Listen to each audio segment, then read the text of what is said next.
दोस्तों, इस कहानी के माध्यम से हम जानेंगे कि ओवर थिंकिंग क्या है, इससे होने वाले नुकसान क्या हैं और इससे बाहर निकलने के कारगर उपाय क्या हैं। इस वीडियो को ध्यान से अंत तक देखें, जिससे आप भी अपनी ज़्यादा सोचने की आदत को कम या ख़त्म कर सकें। तो चलिए कहानी शुरू करते हैं। पुराने समय की बात है। एक छोटे से गांव का लड़का राजू, जो अपनी ज़्यादा सोचने और पुरानी यादों को ना भूल पाने की समस्या से बहुत परेशान था। अगर कोई उसे कुछ कह देता या उसके साथ कुछ गलत हो जाता तो वह सारा दिन उसी एक घटना के बारे में सोचता रहता। फिर वह भगवान को कोसता और अपने मन में उस इंसान से बदला लेने की योजनाएं बनाता रहता जिसने उसके साथ गलत किया। इस समस्या के चलते उसके रिश्ते भी किसी से अच्छे ना थे और ना ही वो अपने काम को अच्छे से कर पाता था। अब वो इस समस्या से इतना तंग आ चुका कि इससे पीछा छुड़ाने के लिए वह हर संभव प्रयास करने लगा, पर कोई लाभ ना हुआ, जिससे वह और भी परेशान रहने लगा। उसके एक मित्र से उसकी ये हालत देखी ना गई और उसने उसे बताया। नगर के पास के ही एक बौद्ध मठ में एक जैन गुरु रहा करते हैं, जो सभी की समस्याओं का समाधान किया करते हैं और वो अवश्य ही तुम्हारी भी समस्या का हल तुम्हें बता देंगे।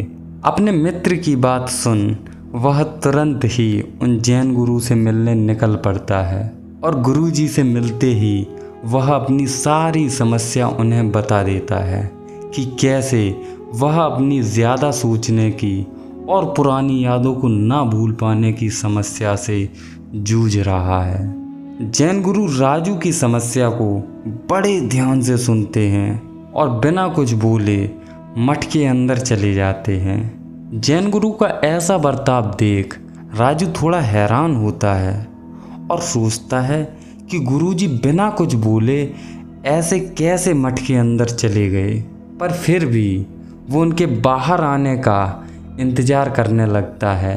थोड़ी ही देर बाद जैन गुरु अपने हाथ में एक गिलास लिए राजू के समीप आ जाते हैं और उससे पूछते हैं, इस गिलास का वज़न कितना होगा? राजू कहता है, मैं ठीक ठीक तो नहीं बता सकता, पर इसका वज़न बहुत ही कम है। फिर जैन मास्टर कहते हैं, अगर मैं इसे थोड़ी देर पकड़े रहूं तो क्या होगा? कुछ नहीं, राजू कहता है। जैन गुरु फिर उससे पूछते हैं, अगर मैं इसे 1 घंटे तक पकड़े रहूं तो क्या होगा? आपके हाथ में दर्द होने लगेगा, राजू कहता है। जैन गुरु फिर एक सवाल पूछते हैं, अगर मैं इसे सारा दिन ऐसे ही पकड़े रहूं तो क्या होगा? सर्वप्रथम आपके हाथ में बहुत तेज़ दर्द होगा, आपका हाथ सुन्न भी हो सकता है कि आपके हाथ को लकवा मार जाए, राजू जवाब देता है। जैन गुरु राजू से कहते हैं, एकदम सही, परंतु क्या इतने समय में इस गिलास का वजन बढ़ा? नहीं, राजू कहता है। तो फिर भला मेरे हाथ में दर्द और मांसपेशियों में तनाव क्यों आया? जैन गुरु पूछते हैं। बहुत देर तक पकड़े रहने के कारण, राजू ने जवाब दिया।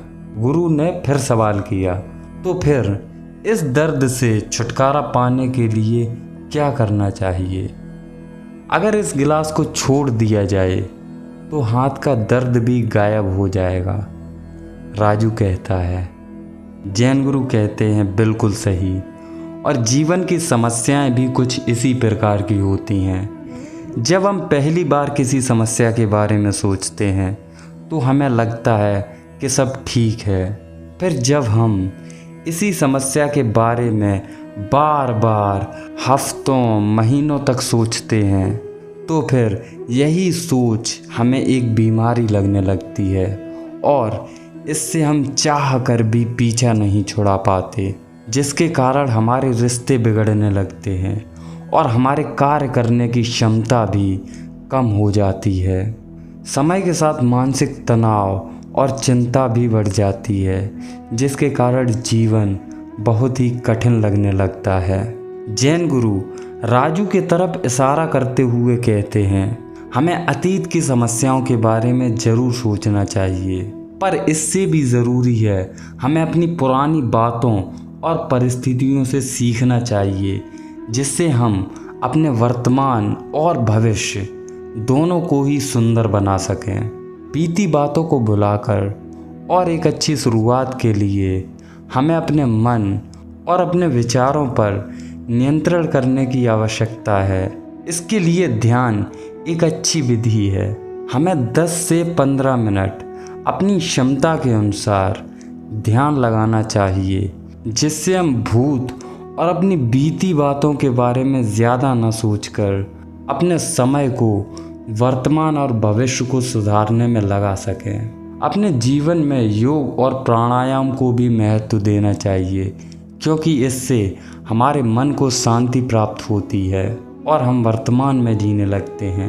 यदि हम इन नियमों को नियमित रूप से अपनाते हैं तो बहुत ही जल्द हम अपने जीवन में सुख और शांति को अनुभव कर सकते हैं। और अंत में जैन गुरु कहते हैं, जितनी जल्दी हो सके हमें अपनी पुरानी बातों से सीख आगे बढ़ जाना चाहिए और अपने वर्तमान को खुले दिल से जीना चाहिए, क्योंकि सभी समस्याएं हमारे मन की बनाई होती हैं। हम जितना भी इनके बारे में सोचते हैं वो उतनी ही बढ़ती जाती हैं। दोस्तों, अगली वीडियो में हम जानेंगे ध्यान क्या है, इसकी विधियां कौन कौन सी हैं और इसके लाभ क्या हैं। आपको इस कहानी से क्या सीखने को मिला, कमेंट में ज़रूर शेयर कीजिए और साथ ही साथ इस चैनल को भी सब्सक्राइब कर हमारा मोटिवेशन बढ़ाएं, जिससे और भी ऐसी ही मोटिवेशनल कहानियाँ बनाने के लिए हमें प्रेरणा मिल सके।